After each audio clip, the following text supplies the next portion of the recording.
Alright, so we're going to do a dollar bill origami ring on this video. So this is what it looks like. This is done with the paper. It is incredibly small if you do it with paper. When you do it with a real dollar bill, it'll be longer. You can actually make it with several different papers. You can make it with just a regular piece of paper. If your fingers are kind of wide or big, you need a bigger ring, you might want a longer sheet of paper. So I'm going to show you how this works. It's really pretty simple. So what you're going to do is take this bottom white border of your dollar bill, and we want to see just a little bit of green folded up here on this side, and we're going to just fold that up. So this is step one. All right, then we're going to do continued folding. So we're going to roll it up this way. Whoops, my goodness. All right, so we're going to roll it this way, fold it in half again, and you do want your George Washington on the inside so that we get that nice, if you didn't notice it, the $1 at the front of your ring. All right, so now we folded it in half this way, so let me review really fast, and you can rewind the video.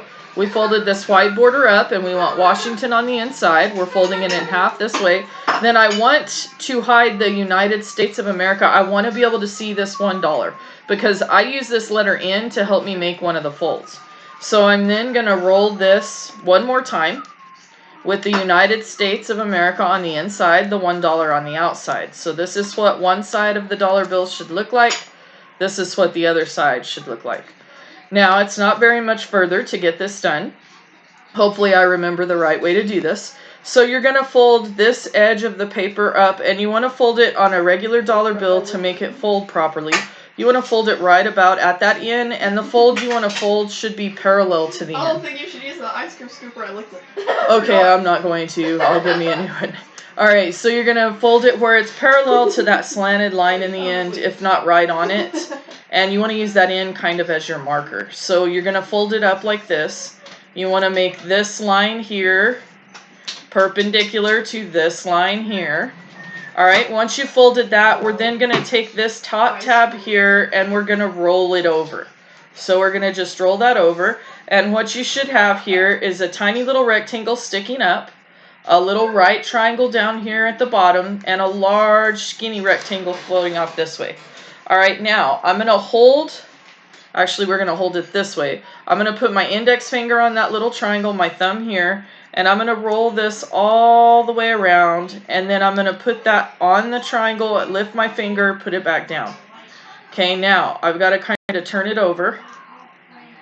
And so what I want to do, and I may have did that backwards, I take it back. Let me show you again. We're going to go all the way, hopefully I didn't make this backwards. I'm going to go all the way back here because we want this to be able to double over. So we're going to go this way. So we're going to take it, we want the long edge of the rectangle facing to the right. And we're going to turn it around like this. Because I want, so what I'm really after is I want this $1 bill to be showing right here when I'm holding it. So I ended up having to hold the triangle with my thumb. And I took this piece of paper out front, in front of the triangle. It's been a minute since I folded one of these. I folded the practice one, I think, yesterday. Alright, so now you're going to take this top part. And you're going to fold it down, and then this part's really tricky, and it's going to be kind of hard to see on my camera. You're going to take this part, and you want to tuck it inside of that triangle. So let me see if I can get it done. It's going to be impossible, probably, to see me doing it. And then I'll show you what it looks like.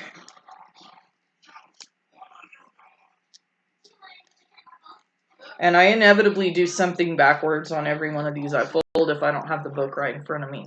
So all I did was tucked that piece in there underneath that triangle that's going to hold it in place. So let me try to pull it back out and show you again what I was doing. So all we did was we wrapped it around. We should have our tiny little rectangle. We folded it down so it's pointing down, and we should have the $1 bill over this way where you can see it. Alright, so then, or the one from the $1 bill. Now we're going to take this again, and it should go a little easier now that I've already done it.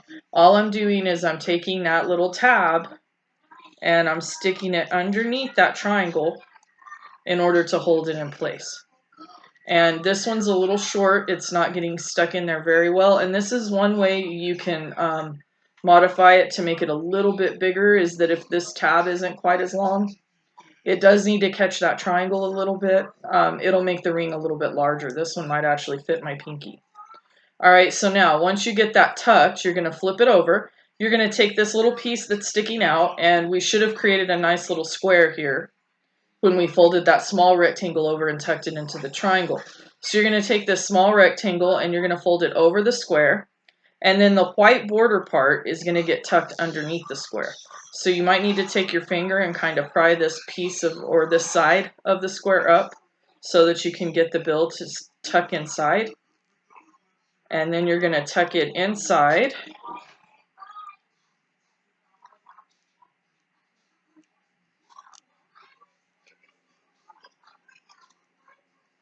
And now you can see the $1 on top of the square. And you have a lovely little ring. And this one might fit my pinky. Oh, look at that. It does. Hip hip hooray. So that's how you make the dollar bill ring. Now I am going to show you one other modification. This one is risky. I've had many students do it in the past if I can get it off my pinky. But with real money, you're risking that you might lose your money.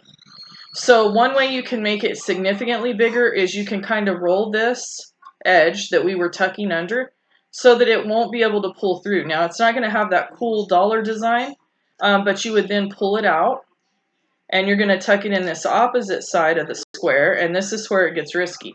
So now it's fairly secure depending on how much you roll it up and how tight of a fit you can get in there, but now it'll be a little bit bigger, but if you pull on it just a little too much, it's going to come apart and you're risking losing your money. So now I was able to make it just a little bit bigger by doing that minor adjustment, but it's not quite as cool as it was with the dollar bill. And so I do feel your pain. My fingers are pretty small really, but sometimes it doesn't fit me well, and so that's my only choice. But again, when I do that, it doesn't take a ton of force. Now I've touched that pretty good, but it can pull through. Okay, so actually that one's like probably one of the best ones I've done with the adjustable. I hope that was fun. I hope you enjoyed it. I hope you can make a really nice ring to wear. And I hope you're having a little bit of fun in these crazy circumstances we're in today. Hope to see you guys soon. Bye.